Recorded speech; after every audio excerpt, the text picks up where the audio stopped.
everyone, I'm Raven Campbell, also known as Cammie. This is the second time I'm doing this because I forgot my own name. I am from the Live 757, and an interesting fact about me is I'm probably the most type A person you'll ever work with. Like at work, I am very type A. Hello, my name is Deshaun Williams, originally from 501, Little Rock, Arkansas. I've been here since 2013, working for Walmartian. Fun fact, I grew up playing the violin. I don't think anybody would guess that from looking at me, but it's about as interesting as it gets. So. Hello, my name is Camille McCraw. I'm from Wichita, Kansas, and I recently moved to Northwest Arkansas just because I decided to.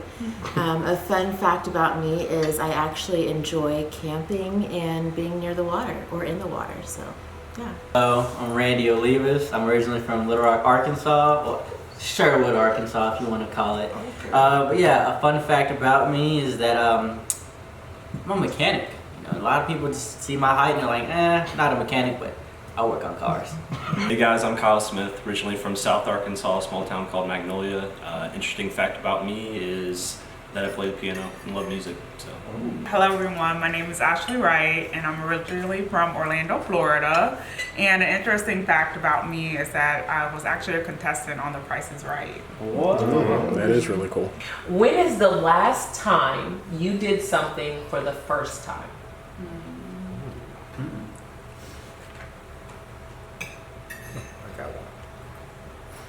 That's a good question.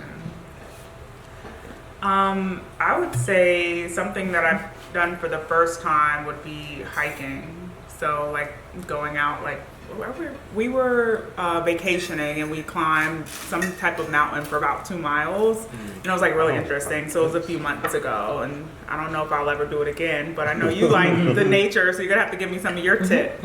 Yeah, tips of the trade. Yeah, I thought I was gonna fall off the cliff, but yeah. Kyle, what about you? That's a great question. This one was hard to think about. I think I tried pho for the first time like over the summer, and I think that's the last time I've done something new that I can remember. What the heck is pho? Oh wait, no, pho is like Vietnamese food? Yeah. Yes. How'd you like it? It's pretty solid. I like it. Well, what is it? Let's see. For the very first time, I rode one of those electric scooters and bikes that they have around. Nice. It's been around for a long time. It's really crazy because me and my girlfriend Brittany, we usually do stuff like that, go out, but we happen to be in Tulsa, and her family was in Tulsa also. Picked her little sister up, and we're like, hey, let's go downtown and riding, and it's really interesting because, yeah, like as a kid riding scooters and bikes, it was fun. As a grown-up, it's still fun. It really is. Just watching out for little kids on the side that don't know how to ride them. It was really interesting not hitting people. I almost ran a little bit all over, but it's okay. She made it out just fine. Don't worry about it. I did something for the first time about a month ago. I decided to start, I actually have done this before. I started a website. Yay! But I just remembered I did that in college, so let me take that back. Okay, the first time I did something recently that surprised me was I took the back of my computer off. I work from home remotely, so I had like an hour to get a payment out the door that had to be done that day, and my computer wasn't working, so I called my IT guy, and he told me how to take the back of my computer off and take the pieces apart and blow on it like Nintendo style. Yeah. And I put it back together, and it did it. I finished, with a few minutes to spare, so that was the first time I ever opened my computer. I know who to call for Nintendo computer. So the first time, so last year I actually flew a plane for the first time. Wow. I think that's very important because I was 27 for the first time that I actually flew a plane. I've flown about 12 times since, but fun fact, I count each flight. I don't count a trip.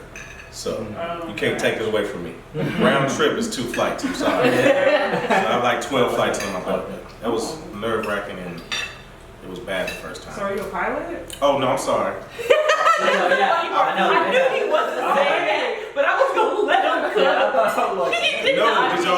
No, I'm not a pilot by any means. No, please don't ever let me He means just on a plane. Yeah, I just flew on the plane for the first time. Oh, okay. So how you Hey, you say had everybody fooled, bro. Yeah, I Oh, should've you kept- did? I should've Okay. Yeah, I was like, ooh, a pilot, okay. First time, yeah. So where did you go? For the first time, it was actually Virginia. Oh, So it's unfortunate for a funeral, but it was Virginia. Have you ever flown out of the state? No, been on a cruise, oh yeah. but never flown out of state. Out of state flights are crazy.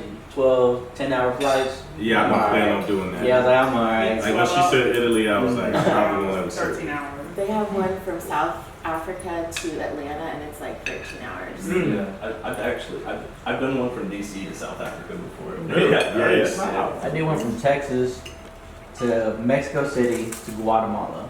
Oh my Worst gosh. trip ever. Worst Oh. trip. 4-hour delay in between each flight. Oh. So like, That's the worst. yeah, I left in the morning from Dallas, made it to Mexico City, 4-hour delay. Guatemala, and then on the way back, same thing, 4-hour delay. God, that sucked, man. I actually missed my flight for the first time too. I told you about that? Yeah, it was horrible. The last time I did something for the first time.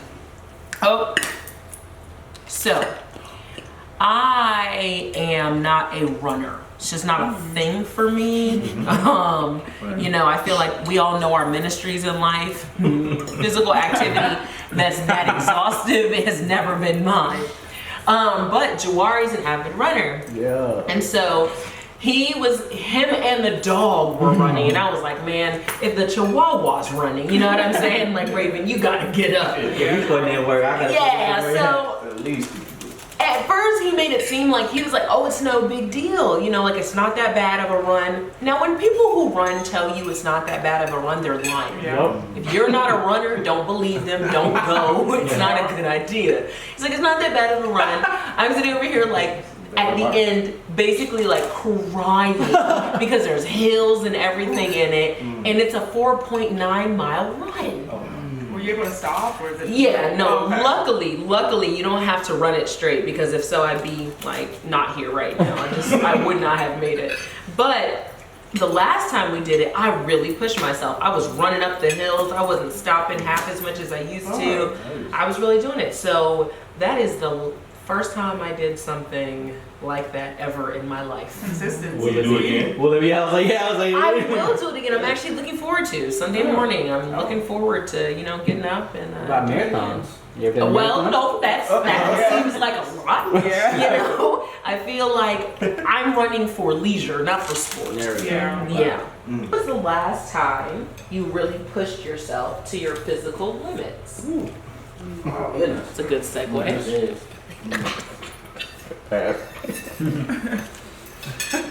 I haven't. I'm not gonna lie. He said, I just haven't. I'll just be honest with All you. right, I guess we're gonna go around this way Yeah. then. He said, Sean said no. And you He can said put this that. on there. I'm gonna be honest with you. I don't push myself physically. My metabolism, my whole life has been superb. So now that I'm pushing 30, I'm just facing facts. You know, facts of life. Yeah, I'm pushing 30, man. I know. Talking about physically, mentally, like. Just physically. Just physically, yeah. I guess the last time I really exercised was a hike in Springdale a couple months ago, but I mean, it wasn't anything to write home about. I did. No, yeah. What was the question one more time? Let me make sure I get it right. When was the That's how you last know time he has it. pushed yourself to your limits physically. So, my mother decided to take a vacation with my little sister and some friends in Alabama, Orange Beach. So that's like a what, 7-8 hour drive? I remember I worked overnight. I got off in the morning, drove straight from work, well, picked up my girlfriend Brittany. Drove, luckily she was with me, otherwise I wouldn't have made it home. Drove straight from work to pick them up, that like 9-10 hour drive. Picked them up, and then drove straight back. Oh. On the way back was when I pushed my limits, because I was like on my 3rd Red Bull, and we're driving, and yeah, I mean, I slept a little bit, swerved a little bit, heard a honk. Brittany was like, I'm driving. I was okay. She drove the rest of the way home. It was like a 2-3 hour drive left, so she drove the rest of the way home. But that was like the last time I pushed myself to that far of a limit, because I learned that day, and I mean, Yeah, you were pushing the mental limit. yeah, I too. was Yeah, you mental, was tripping. physically, everything. You were dude. tripping. I was done, and I learned that day like too much Red Bull, too much trying to do everything. And no, that was it. I was like, that was my limit. That was my limit He right said, there. that's it. Yeah. I now know my limit. Never again. What about you, Kyle? So last time, I've been going to the gym most mornings. I'll go to the Walnut Fitness Center. And so I've just been doing some weights, you know, like some cardio, like some light stuff, you know, it wasn't bad. But then I got the bright idea one morning, I was like, I'm gonna go for a swim. Oh. So I hadn't gone swimming in forever. So I got some goggles and I was like, all right, I'm gonna do this. I'm going all in. So I go into the lap pool, I get showered off, whatever, and then I dive in and I start going. I'm like, all right, this is not too bad. This is refreshing. It's a lot better than like the running or like the weightlifting or anything. But then like around the third or fourth lap, it really started getting to me and my breath like was just out. And like all these old guys were just like lapping me and I was like, oh my gosh, I was like, this is so embarrassing. And so I could only make it like 1 or 2 more laps and like my legs started like cramping up. I was like, I gotta get out of this water. And so I was just like standing in the shower afterwards. I was like, man, that was the worst thing that I've ever done. And I haven't been back since. So. Never been swimming again. And was it cold outside or? No, I think this was in August, so okay. It was still pretty warm. That's good. I think the last time I pushed myself physically was when I was trying to walk up here on this driveway. No, I'm playing. But I think, so I did have a goal last month in October to work out every day of the month. And I think I accomplished about 21 days out of 31. So, yeah, I didn't lose any weight, but I have a heart rate going. But I think something that someone told me was like having activity versus impact. So there are those people that go to the gym and they're just there to like check it off their list versus, and they're lifting a little bit of weight, 2 pounds here, 1 pound there, and it's like, all right, on the bicycle for an hour. And then there are those that are actually driving impact while in the gym. So they're sweating, they're having their heart beat up. So I think just back in October, like I was really creating that impact, and I mean, I was out of breath, but it was just good to be able to go into the gym and really like work my hardest. And so now I'm trying to do that in the gym. Come on, impact. Yeah, I did. I mean, my miles started getting better because I like to run on the treadmill. So yeah, so it was good. Coach Randy. he said, "Did you notice the difference?" Do you notice the difference of running on the treadmill versus actually like on ground? Oh yes, I do. I think I run faster on ground because then I have my dog with me. So I have a 80-pound like golden doodle, and so I have. Oh yeah, you have to. He's so big, but then I have like this waist leash. So then when he's running, he's like forcing me to run. You gotta run with So I'm like running, like hold up. Next thing you know, he see the deer all in the cut, and so next thing you know, it's like a 10-minute mile. I'm like, look at God. So how long it would take me? On Sunday, we didn't run. We decided to go to the gym instead. So on Sunday, we went to the gym, and I decided to start doing box jumps. And so I give this young lady volleyball lessons, and I have her doing box jumps all the time. And I do not go easy on her. It's not like I'm like, oh, okay, do 10. I'm like, do 15 in a row, and then do 15 more, and then do 15 more. Like, I push her. So I was like, you know what, Raven, like, just see if you could sustain yourself with what you asked her to do. Luckily, Megan will not see this, because I cannot. Absolutely not. Absolutely. I'm not going to do that. But in my mind, I should. No, I decided, I was like, I'm going to do it. And so I did 30. But I did them, and like, I was like, all right, I'm going to jump into a deep squat. Oh my gosh. Like, I felt like the room was spinning. Like, one of the last ones I jumped up and I was just about to just fall and honestly in my mind I was like, that's okay. Like, if I fall, I don't have to do another one. So like I don't have to get up. You know, people will feel bad for me. I'm hoping she falls and she gets down. She's like, exactly. See, I used to go to a circuit course at the gym at the fitness center. It was called Tough Gloves. And this was a while ago. It was like 3 years ago. And I remember, you know, we pushing this box across the gym, dripping sweat. Then we doing the ropes. And I went blurry. My vision started getting blurry. So I felt the fact that I didn't stop, that was pushing myself to my limit. All right, the last question before we break. If someone gave you enough money to start a business, no strings attached, what kind of business would you start and why? Randy want to go first? Yeah, Randy, go ahead. Okay, I'm a mechanic. I'm in the process of getting all this worked out. with connections. If anybody hands me some money, the networking I've done right now, the people that I know, my mechanic shop is open like that. I've come to realize, and I would love some input from you guys if you want to. Yeah. There's a lot of people that you would go to dealerships, you'd go to any other shops. Whoever doesn't know about cars, you can go in there and say, hey, my check engine light's on. You don't know what's wrong with it. They can go in there and be like, hey, let's hit them with all this, charge them all this amount of money. Don't worry about it. It's gonna be all right. You don't know what's going on. I hate people like that.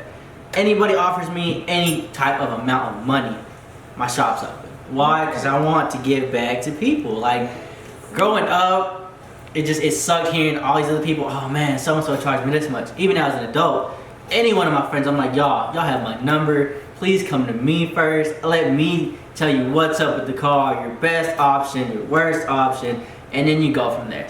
If you don't want to come back to me, that's fine too.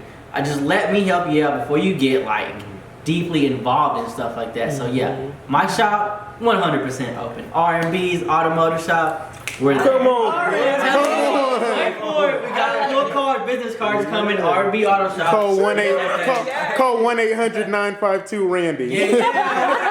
Bill Gates, I hope you're watching right now. Talk that talk. So He doesn't subscribe yet, but we can get him. okay, yeah, we need to get him. So I think what I would do with money is that I love to bake, and I would love to open a bakery. Yes. So my favorite, I love making pound cakes.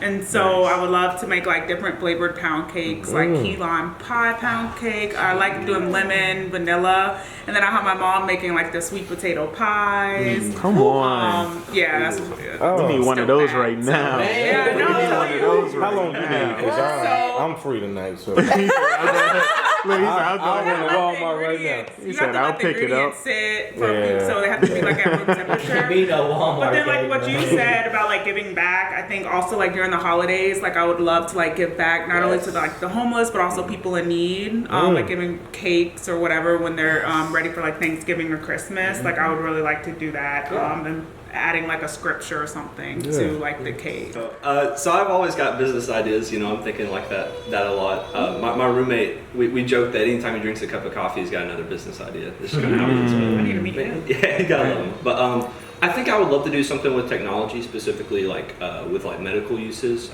I think that like neurological disorders like Parkinson's, Alzheimer's, and then I've drawn a blank on the other ones, but like I feel like it'd be really cool to like bring like technology and say like, well, how can we address like medical issues? So for my business idea, I'm very passionate about music. Grew up singing in choir, writing since 8.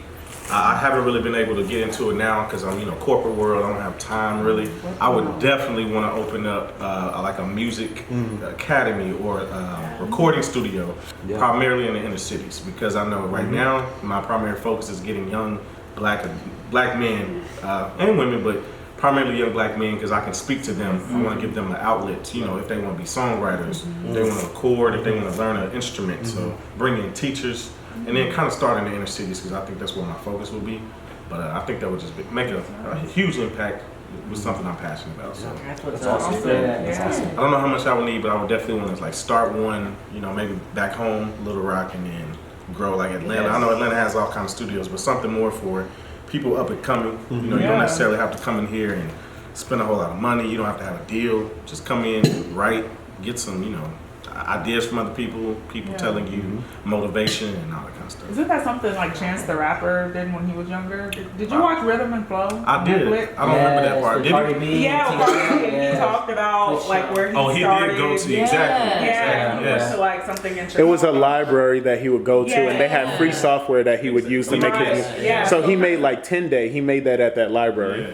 That's one of his first albums. Yeah. Didn't Nipsey in that? I think it was one of the episodes. They went to a, I think it was like a school that Nipsey Hussle did. Yeah. That was pretty cool. I was really amazed that they brought Nipsey in there, because Yeah, it was crazy. that's one of the people that like after everything that happened with him, you're like, oh man, you should bring him in there. And the fact that T.I. went there and was like, we're gonna get somebody from there was pretty cool. So Yeah, that's dope. I hate Nipsey was one of those people that a lot of people didn't really see value man, until he died. yeah. His music, man, and like him as a person, the things he was doing, it's crazy.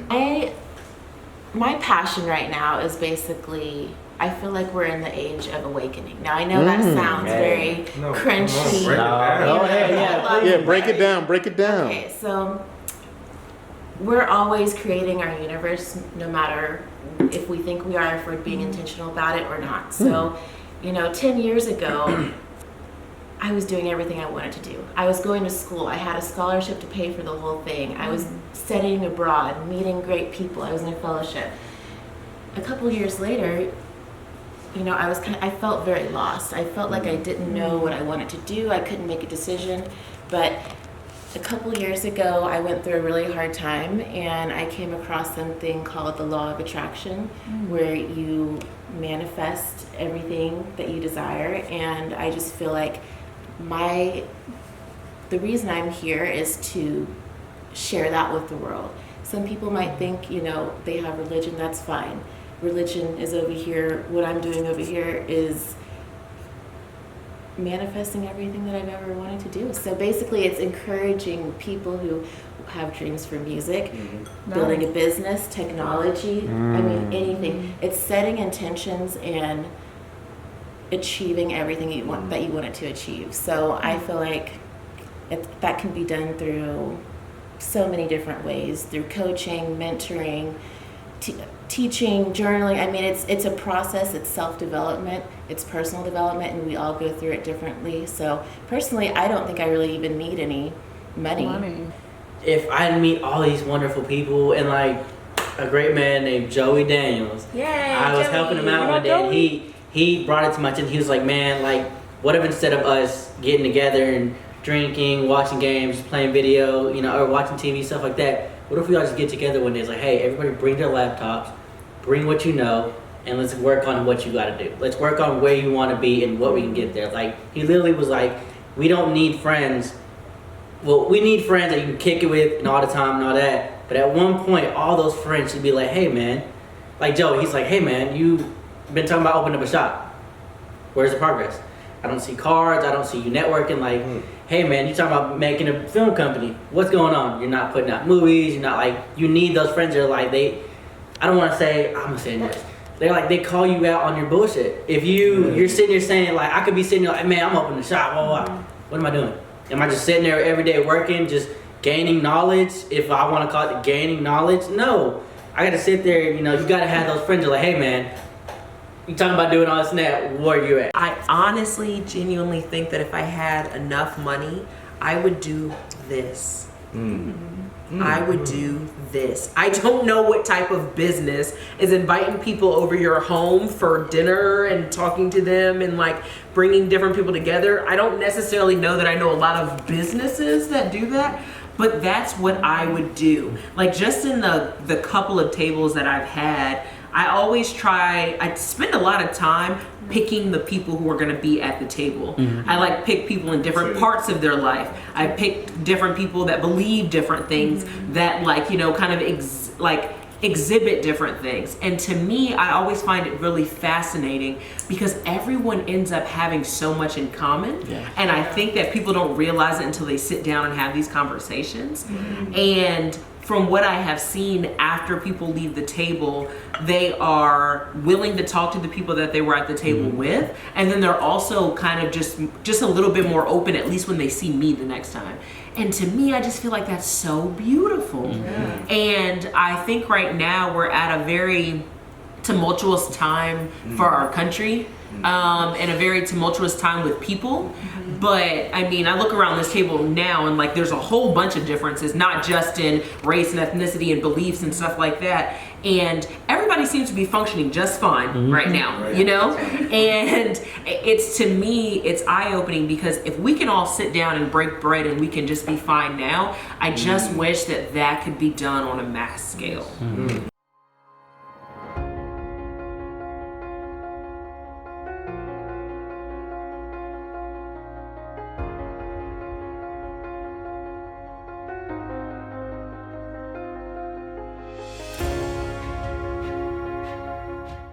Everybody at home know, you guys missed some invigorating conversation. I turned the camera off so that we could get a break, thinking everybody would go to the bathroom, get a little bit of cookie, get some more wine and just regroup. Turned into about a good 35-minute conversation. So I apologize that there was a lot of really great dialogue that was missed.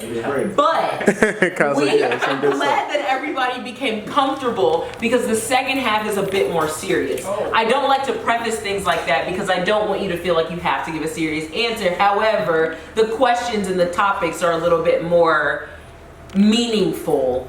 And so now things change just a little bit. All right. So the first question is, what do you take for granted?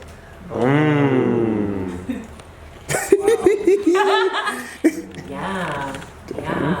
Randy's eyebrow. Your eyebrow. We'll start this way. Here. I mean, I honestly think I take life for granted. Oh. Like, a lot of people say there's 24 hours in the day, but like, how am I really utilizing those hours? Like, going to the gym, like my body is a temple, like being able to push myself to those limits, and like, what can I do to help other people, not only people in need, but also like my friends and family. So I think that's like what I'm taking for granted. I just want to make sure that I leave my legacy, you know, when I pass. Oh. Yeah. I don't think about that. Huh? Don't think about that. I mean, I still have like 100 years. Yo, Let's go 100. Strong 100. Pounds off the heart, and I'll be good. Eating veggies. What about you, Kyle? Yeah, this is a deep question. I'd resonate a lot with what Ashley said. Yeah, we take life for granted, like that. Just the fact that we wake up like in the morning, and that we're breathing, and like that we're able to get out of a warm bed, more than likely, and to get in the shower and go to a job that pays me money. Like, and yet I choose to complain about all the things that don't really matter. I think it's the things that really get to me. It's just like I should be more grateful for what I have. Oh, and then can I add? Yeah, let's look at. Because that's true. Because it's kind of like when you have a job, but then when someone gets laid off, like you don't know what you have until like it's gone. Sure. So like, That's right. Waking up in a bed, or like you said, you were homeless for like 2 hours in was Vegas. rough. So like you don't really understand like the good stuff that you have until like it's gone, or you're like out of pocket. That's a good point, because that 2 hours was like felt like probably a lifetime. Exactly. Yeah. And there's people who actually live every day homeless. So I don't know how to do it. Wow. What about you, Randy? my eyebrow. No, Yeah, like, I was gonna say that But eyebrow. I think I used to. I want to do a used to type of thing. Materialistic stuff. Like I was really aware of people that don't have cars, bikes, stuff like that, just walk everywhere. And I really got a grasp of that when I first got my first vehicle. I was like, God, like, thank you for having a car, but there's a lot of stuff I used to complain. Oh, I got to do all this and that. Even though I can do it myself, I was like, I see why people complain all the time when they have cars. What if I didn't have a car? No, like I've definitely noticed that now as a grown up, and everything I have in life I've gained through hard work. So I've definitely learned to not value that as much as needed to, but value it to an extent. Because just seeing people walk and people, ride a bike in the rain, and I've given people rides all the time, literally because of how I've thought back in the days. Man, my car sucks, blah, blah, blah. I have a car. It's raining, I can drive to work. It's raining, I can drive to school. The person on the street that's riding a bike can't get off that gas station because it's raining. It's a bike. So I used to take a whole bunch of materialistic stuff to granted, but I don't anymore, so thankfully. What about you, Camille? So, I don't know if any of you have heard of Miss Pat. She's a comedian. Oh yeah. She was on Joe Rogan, and she has a podcast. So she's a little raunchy, and she's from Georgia or Atlanta, somewhere around there. But I've been binge listening to her podcast, and she grew up. I mean, from the time she was like 5 years old, she was abused. They didn't have much to eat. They were on food stamps. I mean, just you have to.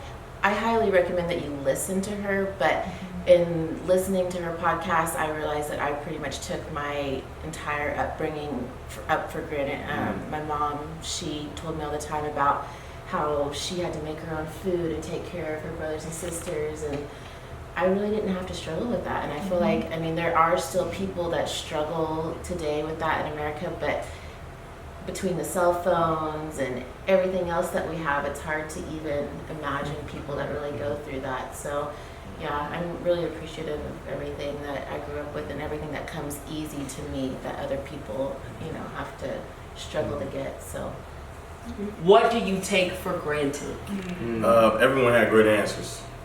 What do you take for granted? I was gonna say money, but I think my better answers I take, because I want to get deep a little bit, because I need to talk about it. Okay, talk about You it. know what I'm saying? I take my parents for granted, specifically my father, because I talk about my mom working hard, and my dad, really, he was there the whole time, but just my picture of my dad is sleeping, getting up yelling, stuff like that. But my dad was a good dad, and so he just found out he got cancer, and so I had to be talking to him now. I talk to him every single day. So if you have both your parents, just make sure you communicate with them, because I definitely take advantage of my parents. Big facts. Because a lot of people don't have one or the other. Yeah. I have both, and he could be dead and gone, but luckily he, is confined to his stomach, so he getting the treatment he need.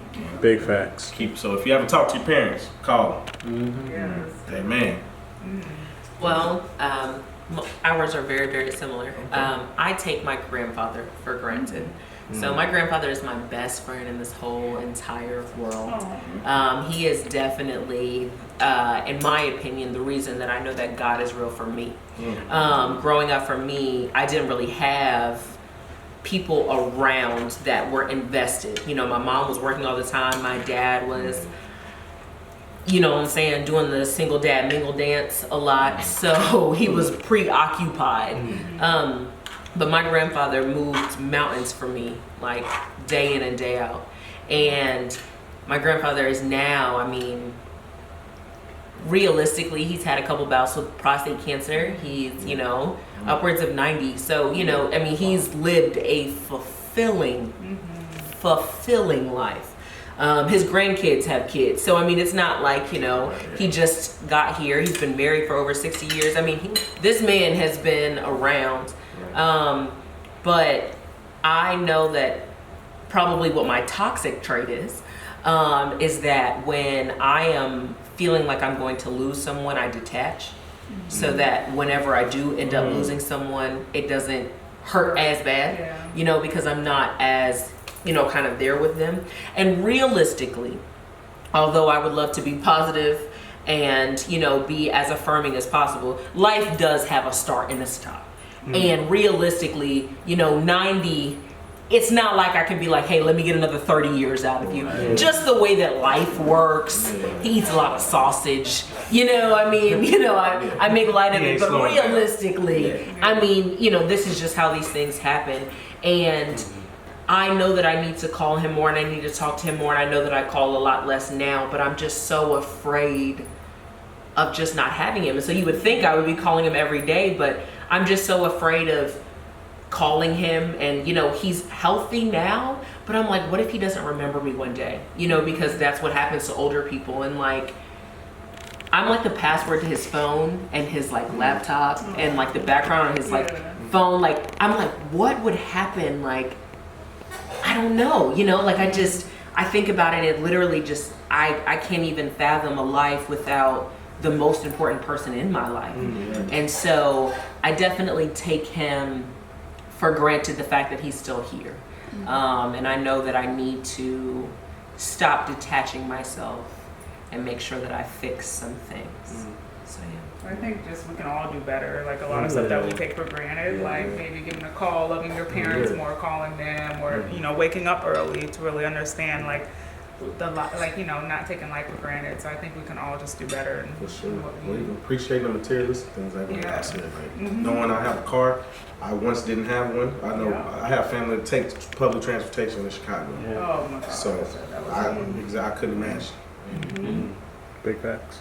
But I would definitely say it's hard, but I would definitely say call your grandfather every day you can, because tomorrow could be that last day, and if you don't have that memory, that conversation. Because if I didn't call my dad every day and then he died, you've been tugging on your heart even more. I go to the bathroom. Yeah. Okay. Yeah. I did not cry for the beat. He said, I'm gonna go take a little break. Losing real a quick. grandfather side. Yeah. Especially. Granddad hadn't been to USA in a long time, and Grandma was with us because of health issues. We got a phone call late at night, And my mom woke up crying. I was like, what's going on? Drove to my aunt's house. She didn't tell me. Yeah, my grandpa, on the way home from work in Mexico, I guess somebody hit him with the car maybe or something like that. But he fell and hit his head on the curb. And that was it for grandpa. So, I hadn't seen him in forever. But to this day, I have a little like anchor, like a boat ship anchor, but like it hangs on my neck. He gave it to me. I've got like him on my wall. He's always with me. So call your granddad, man. I will. I promise you guys, I'm gonna call him. Promise. Tomorrow. Yes. Yeah. Yes. I Tomorrow. probably will text him tonight. Honestly. Yes. He does. He texts. He FaceTimes. He's hip. He's hip. Okay. He's hip. FaceTime. Yeah, he does. All right. Yeah, I told you guys that the second half is a little heavier, so I'm just gonna keep it rolling. I know. Right, I said dessert. I put stuff in dessert. My bad. My bad. Who do you need to apologize to? Oh, this is real heavy. Look, Deshaun's like, I'm gonna run to the bathroom. Deshaun's like, I'm gonna run to the bathroom again real Let's quick. start on that side. Yeah, Wait, okay. Anybody like to start? I can help. Okay. All right, let's talk, Like I Rand. just said, my granddad passed away how he did. I like to say sorry to him for not being able to make it back to the USA, for me not making the trip down there to see him. I was his world, man. Like, with my little sister being in my life also, I wanted him to see her. You know, he didn't get to see me graduate, just like, it was months before I graduated too, and I just wanted to say I'm sorry. I didn't talk to him as much as I could have, partly because I didn't have a phone and a way to communicate with him in Mexico, but yeah, I owe him a huge apology. Not even just that, like, I feel like ever since he's been gone, me and grandma haven't been close. I moved up here, I rarely talked to her. Thank God. Like a couple of weeks ago, grandma called me, hey, I got a new phone. I said, why haven't you called me, grandma? She's like, I just don't talk to me anymore. I was like, okay, all gonna change. I try to at least get a phone call to her and my mother at least once or twice a week, because after I lost my granddad like that, I feel like I owe her, my mom, any of my family members that I don't talk to, communicate with, a huge apology. Because I moved up here, yeah, but that's it. I mean, I just moved places, so apologies to you guys. All right, who's next? Okay, I think. I mean, I've said sorry or apologized before, but I think the biggest apology would be like to my parents, because I think growing up, like as I said, like I was a brat, only child, spoiled, and so like I mean I would say like hurtful things to them because I couldn't go out with my friends, and it's a lot of stuff that I would take back now because I didn't understand it then. So I think now, like moving forward, when I become a mom or stuff like that, then like I understand. So I think just apologizing to my parents. So love you, mom and dad. Man, you got the camera on me. Yes, you're next. Yeah, I would say my friend Scott. You know, he's been a really good friend through me throughout college. He's the first person I actually met. We met in band together. We both played like on percussion line, so it's like super big. But he was just going through a lot of stuff, like, and I just wasn't there for him, and so like I just kind of failed to like be a support for him. Like he, like it had been like 3 months later, and he's like, yeah, I'm on like depression meds now, and like I wasn't there for him, and so I mean that kind of like hit heavy with me like recently. So I've been spending more time with him, but like sorry man, like I friends need to be there for one another, especially like when you love each other. And it's like it's so hard you prioritize the wrong things and the wrong people a lot of times. So yeah. Well, hopefully he's watching this, bro. No, yeah. He's a great guy. I know how you feel. I would apologize to my grandmother. She has Alzheimer's and she's had it for a few years, and she still does remember me, but it's real life. It's tough. I mean, there's a lot of different situations going on, and I feel sorry for her because we don't know why Alzheimer's comes. The resources out there, they don't solve all the problems, and I just feel like if you've ever known anyone that's had it, I mean, it can tear a family apart and open up every secret that there is. And yeah, I have had to detach 100% from that, just because I can't. I mean, it's just it's hard to really watch, and it's not even her, because I feel like grandparents, they at the age that they get to, they've lived a long life, but it's watching that tear apart my family and trying to take care of her. She still just lives at home by herself, no one. So it's a lot that goes into it, but it's just crazy how that affects everybody. So I apologize for her for not coming around more, but I mean, I just don't know what to do. It's I just don't know. So, and it's not my place at this point. I'm not the parent in this situation. I'm the child. I'm the grandchild. It's on the parents. I can't. There's nothing that I can do, or is there? I don't know. So.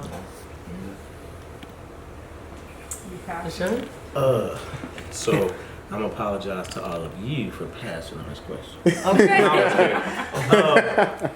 I mean, there's a few people I need to apologize. I need to apologize to Raven. I need to apologize to my brother, my father, from the disagreement we had. Oh. Yeah. But no, seriously. But yeah. And I knew it too. I text you, and I told you. I was like, y'all are gonna be friends in like a But week. still, I don't talk about personal things, so I'm sorry. I don't get emotional, but probably Okay. That's fine. That's fine. That's fine. That's fine. That's fine. That's fine.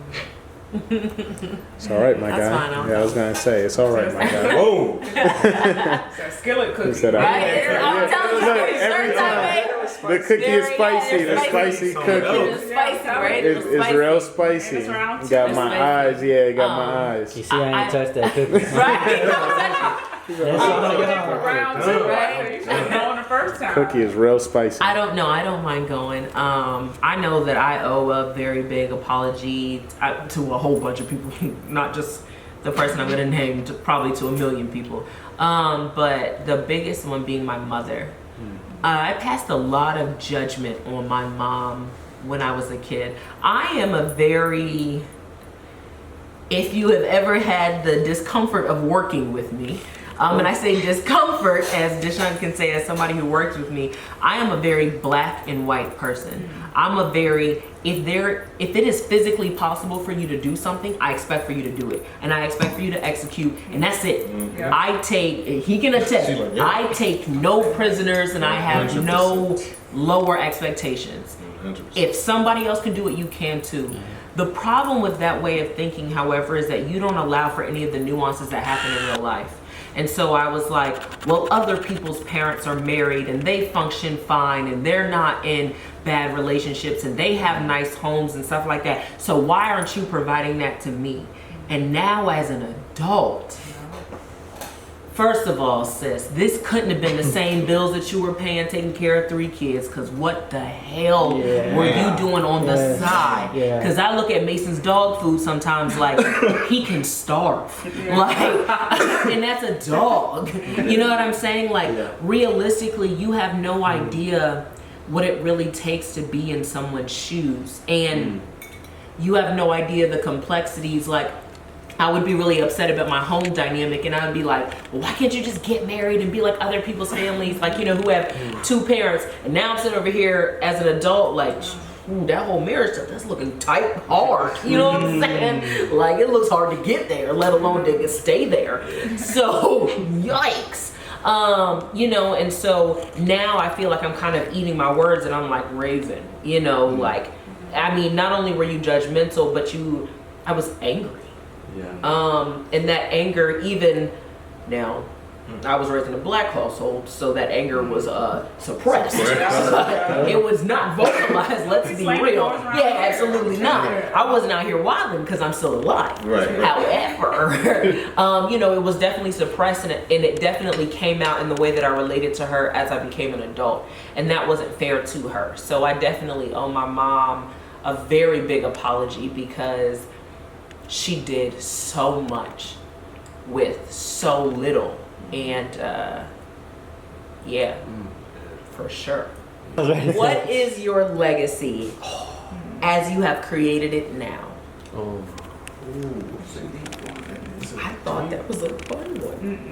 She said, I need something that's gonna. I thought that was a fun one. I think my legacy would be, I always live by the philosophy, like, each one teach one. So, like, whatever I have, like, how can I give back to the community, especially for those that don't have the means to really provide for certain stuff. So I think that's the legacy that I want to leave. It's like saying, okay, well, Ashley's done this for me, or even being anonymous in it too, not always having my name on something, but just saying, okay, well, I got this because someone else blessed me, and how can I bless someone else in the future? So that's what I would want to do. I'm gonna follow after that one because that's where I'm trying to go to too. I want to be that person that was like that friend that even though I did something for you, I didn't be like, hey, you got me next time, right? Or you got my back, or all right, you got that business, let me help, help me out here. I want to be that friend that was like, man, I want my kids to be like, hey, my dad used to be that guy that just, if you needed his help, he was there. Like, you called, you gave him a phone call, even if you had the means to help, give him something back or not, he was the guy to go to. And it can be a good thing and a bad, but that's what I want my legacy to be. When I open a shop or get my own business, I want my kid to be like, hey, my dad had his own thing, but he never was that person that was like, oh, well, you need to give me back. You got to scratch my back if I just scratched yours. I live for that every day. Where if any of my friends hit me, any of your coworkers, somebody that needs my help, like, hey, I need this, but I don't have this. Don't worry about it. We'll handle it later on in their life. Maybe you can give me back here. If not, that's cool too, man. I would never bring that up. That is what I want my legacy to be. That's what's up. Let me so piggyback off of both of you. So giving is like one of the most important things I feel like a person has, like giving and love. So I was always taught to give freely. So you never give with expectation. You can lean on people and expect that you can lean on them if they can lean on you, but don't ever give and expect. So for instance, I have a friend with me living with me right now. I don't expect anything in return. When you get on his feet, you get on your feet. If you never invite me over, I won't have any negative feelings towards you because I chose to give you a space to lay your head. And then on top of that, I think I want my legacy to be, most importantly, that hard work. Because who doesn't want to look and say, like, my granddad was a hard worker. He got to where he got by purely work. I didn't earned it all. I didn't mean to not get a degree, and college degree. My mom raised me to do it. She got her BSN, and then my dad didn't. So she was kind of like, this is what can happen if you don't. But seeing hard work from her, I think that kind of led me to going to the top without even needing to do that. So I just want my kids and people after me to know that hard work pays off. Okay, what about you, Camille? I feel like my legacy, and maybe I'm seeing a little bit of it already. It's interesting that what I've talked about so far today, kind of having a positive mindset and all that stuff. It can be pretty cliche. And when you have a friend that is in a time of need and pain and you're trying to give that message, they don't really want to hear it sometimes. You have to be open and receptive to hearing it. So there's actually been two really close friends that I've had who, circumstances change. We didn't talk for a little bit. We kind of distanced ourselves from each other. They have come full circle back around to me to say, hey, Camille, what was that you were talking about? What were these affirmations, or what do you think about this? Or just bringing up ideas that I talked about years ago. And for me, that's like, oh my gosh, yes. So I feel like just giving people hope. I've been down, I've been out, I've felt like I've had nothing. Not maybe monetarily or materially or anything like that, just more so inside. I felt very empty and low, and I want my gift to be, the fact that you can achieve and do anything that you truly dream. And I'm not just saying that to say it because it sounds nice. I really believe it. So I just everything I talked about, positive thinking and knowing that the situation that you're in is not forever, and you control everything that's happening to you. So absolutely, yeah. That's awesome. What about you, Kyle? Kyle.